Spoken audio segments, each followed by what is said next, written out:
Once the incident action plan is complete, responders must be briefed for the next operational period. The operational period briefing is when all tactical supervisors for the upcoming operational period come together to receive a copy of the incident action plan and get the instructions for their assignments. Other important information may include a weather forecast, safety information, and logistical support information. Additional, more detailed briefings by tactical supervisors to their assigned personnel should take place after this general briefing. The operational period briefing occurs slightly before the operational period begins, and it's attended by all of the tactical supervisors for that particular operational period, and they are briefed by the incident management team. Typically, at least the Command and General Staff has an opportunity to present information as necessary to the folks that are going out. The purpose of it is to ensure that all of those people are getting the same message at the same time from the right person. So really, it's an opportunity for the operations section chief and the incident management team to let everybody that's going to be out on the ground working really know this is what we're expecting of you. These are the things that you need to take care of. This is the support structure that's behind you, the infrastructure. Gives them really a good overall feeling for what's in that plan and really makes them dig into that plan and say, what is it all about?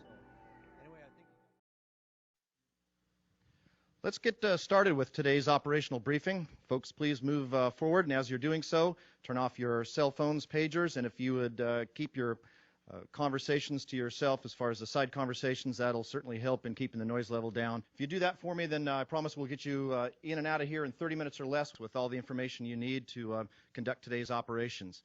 Let's go ahead and start, if you would, with a update on the current situation, and that's going to be our Operations Section Chief, Rich. Thank you, Jeff, and welcome to all of you. For those of you who aren't aware, what we're dealing with here is earlier today we had a truck coming off the off-ramp there from the 265 and 17 interchange that went off the off-ramp, rolled over, and in the process dumped off 15 300-gallon totes of diazinon. Driver sustained moderate injuries, was transported to a local hospital. The spread of the diazinon is downstream here. We presently have some diking done around 4 of the ponds located in the area. We did just receive recent confirmation from field observers that pond number 3 does have some contamination in it. With that in mind, we have notified the water companies that are downstream that in the event we continue the spread of the contamination, that they may have to shut down the water intakes for their respective companies. Thanks. All right, thanks, Rich. Okay, if you'd go ahead and look at the front of your incident action plan, the incident objectives are stated there from Unified Command. They're also stated right up here in case you want to refer to those, and Unified Command has stated those, and that's what we're going to be working towards. On the next page after that is the organization assignment list. That is basically a contact list for this operational period in case you need to get a hold of somebody. And then if you go ahead and turn your incident action plans over, and you'll find the weather. Since we don't have a meteorologist, I'll go ahead and just briefly highlight the weather, but please make sure that you go over that with your folks at the conclusion of this briefing. So it looks like we're going to have cloudy with increasing showers. About 1/2 inch of rain is possible.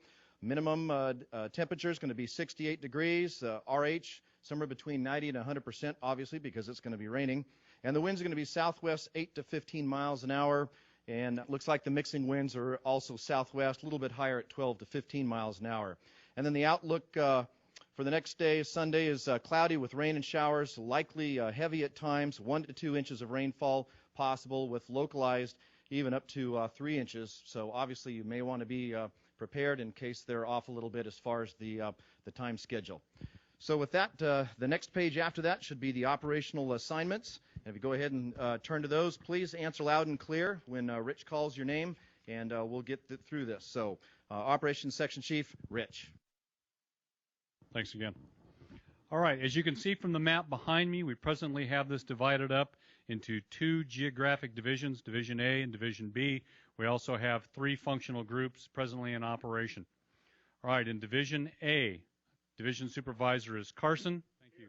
The Also, Operations Section Chief will Fire go over Department all Engine the Number 3, ICS Johnny 204 Burke, assignment 1. sheets in the IAP, discussing the assignments and Scott, completing a roll call for each division or group supervisor and each resource assigned to that group your or division. responsibility for the operational period will be to maintain the dike. Any unassigned resources, if you want to get with me after the operational period briefing, we will get you an assignment. Thank you. All right, thanks again, Rich. Okay, if you'd go ahead and turn to your safety message, our safety officer, John, will go ahead and highlight the important aspects of that. John. Good evening. There is a safety message in your IAP. Please go over that with your folks. In general, make sure that everybody's wearing the proper PPE for the actions being taken. We will be working on and near the waterways for this shift. Everyone that's involved with that process should be wearing personal flotation devices. Utilize the site safety plans that are included in the IEP. If you feel the need to revise those, please go ahead. Just send the revisions into the situation unit. Maintain situational awareness at all times, and please have a safe shift. Thank you. Thanks, John. If you'd now turn to the 205 and the 206, the communications and medical plan, and our logistics section chief will go ahead and highlight those important points. So, Dale? Okay, on the 205, if there's any discrepancies anyplace else in the IAP, please defer back to the 205 for the correct frequencies. If you'll turn the page to the 206, the medical plan, Section 8 is what we want to brief you on. Notify your supervisor if any immediate injury. Also, make sure that they contact the division or group so that they can request an ambulance or medevac through their communications. The medical unit also has established an aid station at the base, which is available for minor injuries or irritations that your personnel may have. Also, meals and drinks are located in the reefer truck, which is behind the incident command post. You can pick up what you need for your people. We won't be delivering them. Some equipment is running low on fuel at the scene. A fuel tender's just arrived and will park in the staging area. Supplies on the east side of the incident command post. We have some extra personal protection equipment and a few other supplies. You can check out what you need there for your personnel. All right, thanks, Dale. Next, with some important finance information, is Bill. We're setting up a time unit in the south office of the incident command post. Make sure that all your workers have recorded their times and collected the paperwork before they go through demobilization. The local agencies are determining if they're meeting the thresholds for FEMA reimbursement.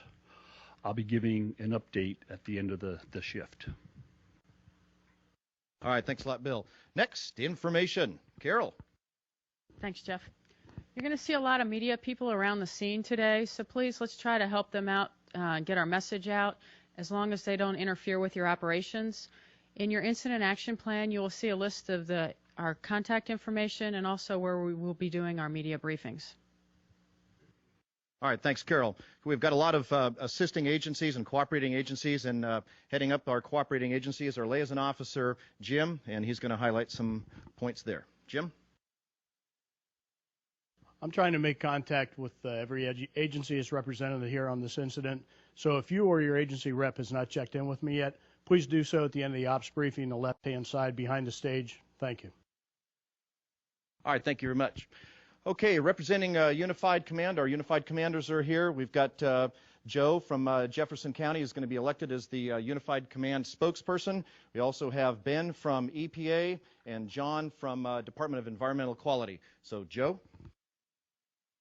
On behalf of all three of us in Unified Command, we'd like to thank you for being here at the briefing. This incident is causing a huge impact to the community with the closure of Highway 265, the potential impact to the domestic water supply and the environment in general. It's very important for us to get on top of this as fast as we can. So if there's anything we can do to help you out there, just notify your supervisor. We'll do whatever we can to make your job faster and easier. You'll notice your top priority is the safety of responders and the public, so we want to emphasize that. Make sure your folks are operating in a safe manner. We want everybody to finish this assignment unharmed and go out there and have a good shift, and hope we can get a lot of work done before those heavy rains come in, because that's going to change things very drastically once we get that large amount of rain they're predicting. So with that, thanks a lot. All right, thanks a lot, Joe. Okay, that concludes the operational briefing. Go ahead and turn your cell phones, pagers, and radios back on. Remember, Division Alpha is meeting right here. Division Bravo is meeting right over there. Law and Decon are behind us on the loading dock. And, of course, then we've got the treatment group, which is meeting down the hall to the right. With that, please go ahead and meet up with your division or group supervisors, and thank you very much for attending.